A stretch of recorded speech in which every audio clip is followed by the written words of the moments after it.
Hi అండి. అందరికీ నమస్కారం. Welcome to my channel. ఈ వీడియోలో ప్రభుత్వ రిటైర్డ్ ఉద్యోగులకు ఈ తేదీలోగా పెండింగ్‌లో ఉన్న మొత్తం బెనిఫిట్స్ చెల్లించాల్సిందే అంటూ హైకోర్టు ఆదేశాలు జారీ చేసింది.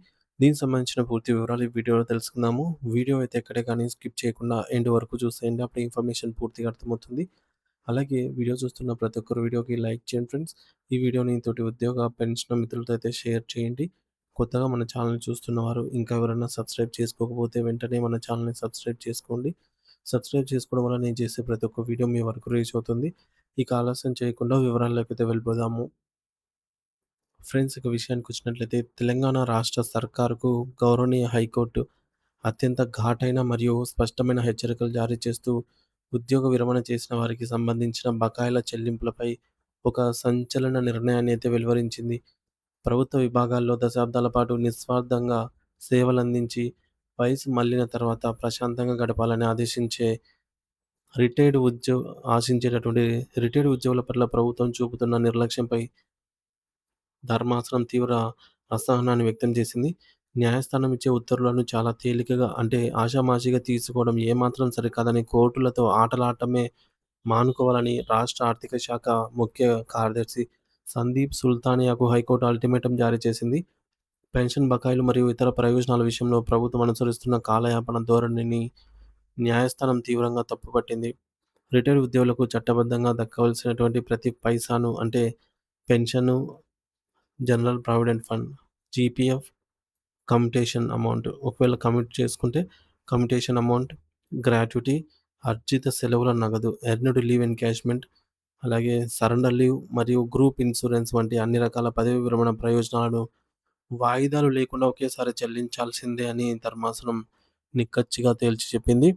మరి ఈ ప్రయోజనాలనేవి ప్రభుత్వం తన దాతృత్వంతో ఇస్తున్న ఉచిత కానుకలేవి కావని, ఉద్యోగులు తమ సర్వీస్ కాలమంతా ఎంతో కష్టపడి భవిష్యత్తు అవసరాల కోసం తమ జీతాల నుంచి దాచుకున్న కొంత సొమ్ము సొంత సొమ్మని కోర్టు గుర్తు చేసింది. అటువంటి కష్టార్జితాన్ని చెల్లించకుండా ఏళ్ల తరబడి పెండింగ్‌లో పెట్టడం అంటే వారి ప్రాథమిక హక్కులను హరించడమేనని ఆగ్రహం వ్యక్తం చేసింది. ఈ మొత్తం వ్యవహారంలో ప్రభుత్వం కోర్టుకు సమర్పిస్తున్న లెక్కల్లో చాలా లోపాలైతే ఉన్నాయని ధర్మాసనం ఎత్తి చూపింది.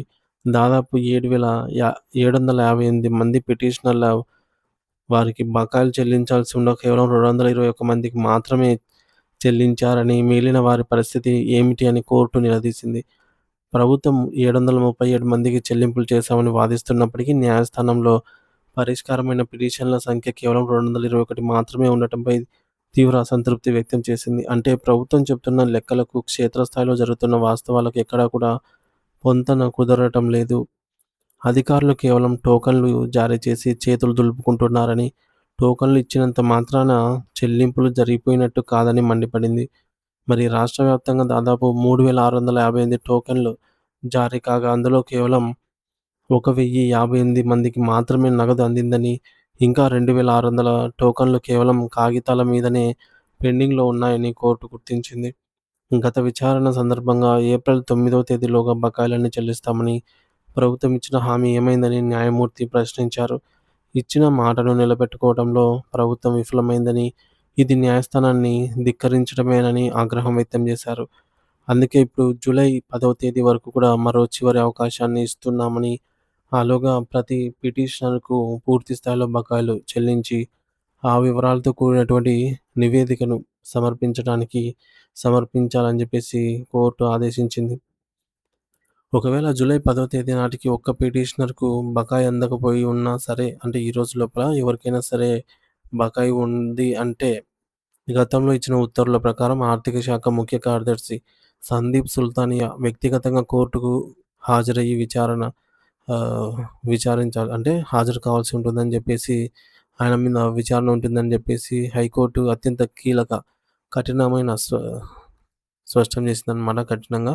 న్యాయస్థానాలు గడువు ఇచ్చే అలవాటు ఉందని, దానిని అలుసుగా తీసుకొని పదే పదే జాప్యం చేస్తే ఆహ్, సహించే ప్రసక్తే లేదని జెప్పేసి హైకోర్టు హెచ్చరించింది. మరి రెగ్యులర్ ఉద్యోగులకు ఒక నెల జీతం ఆలస్యమైతే వారు తట్టుకోగలరేమో కానీ, వయసు మళ్ళిన వృద్ధులు, అనారోగ్య సమస్యలతో బాధపడే రిటైర్డ్ ఉద్యోగులు తమ పెన్షన్ కోసం ఇన్ని నెలలు ఎదురు చూడటం అమానుషం అని ధర్మాసనం అభిప్రాయపడింది. పదవీ విరమణ చేసిన తర్వాత ప్రతి వ్యక్తికి అనేక సామాజిక బాధ్యతలు ఉంటాయని, అందులో తమ పిల్లల పెళ్ళిళ్ళ కోసం గావచ్చు, లేదా ఉన్నత చదువుల కోసమో, లేదా సొంత ఇంటిని కట్టుకోవడం కోసమో, అత్యవసరాల కోసం ఆ సొమ్మును ఎంతో ఆశతో దాచుకుంటారని కోర్టు వివరించింది. అటువంటి సమయంలో నిధులు విడుదల చేయకుండా వారిని ఆర్థికంగా ఇబ్బందుల్లోకి నెట్టడం అంటే వారిని శిక్షించడమే అవుతుందని పేర్కొంది. మరి పదవీ విరమణ ప్రయోజనాల చెల్లింపుల్లో జాప్యం చేయడం వల్ల ఆ వృద్ధ దంపతులు పడే వేదనను ప్రభుత్వం అర్థం చేసుకోవాలని సూచించింది హైకోర్టు. మరి ప్రభుత్వ ఖజానాలో నిధుల కొరత ఉంది అని సాకులు చెప్పి ఉద్యోగుల సొంత సొమ్మును ఆపడం ఎంతమాత్రం సమర్థనీయం కాదని తేల్చి చెప్పింది. గతేడాది జారీ చేసిన ఉత్తర్వులను అమలు చేయలేదని దాఖలైన సుమారు 572కు పైగా కోర్టు ధిక్కరణ పిటిషన్లను జస్టిస్ నామవరపు రాజేశ్వరరావు గారు లోతుగా విచారించారు. పిటిషన్ల వారీగా ప్రభుత్వం సమర్పించినటువంటి నివేదికలను క్షుణ్ణంగా పరిశీలిస్తూ అసలైన బాధితులను సంఖ్యను అసలైన బాధితుల సంఖ్యను మరియు పెండింగ్‌లో ఉన్న బకాయిలను లెక్కగట్టారు. ప్రభుత్వం వాదిస్తూ కొంతమంది పిటిషనర్ల తరపున వాదనలు అందుబాటులో లేనని చెప్పినట్టు కూడా కోర్టు ఆ సాకులను త్రోసిపుచ్చింది. పిటిషనర్లు ఉన్నా, లేకపోయినా బకాయిలు చెల్లించడం అనేది ప్రభుత్వం యొక్క బాధ్యత అని గుర్తు చేసింది. ఈ కీలకమైన తీర్పుతో రాష్ట్రంలోని వేలాది మంది రిటైర్డ్ ఉద్యోగులలో కొత్త ఆశలు చిగురించాయి. జూలై 10వ తేదీ నాటికి తమ కష్టార్జితం తమ చేతికి అందుతుందని అయితే వారు ఆశిస్తూ ఉన్నారు. సో, ఈ తేదీ లోపల అందరికీ జమ అయినట్లే లెక్క అన్నమాట. ఎవరికైనా జమ కానట్లయితే ఈ విధంగా కోర్టు మళ్ళీ సీఎస్‌ను సైతం విచారణకు హాజరు కావాల్సిందే అని జెప్పేసి నిర్ద్వందంగా ఉత్తర్వులైతే జారీ చేయడం జరిగిందనమాట.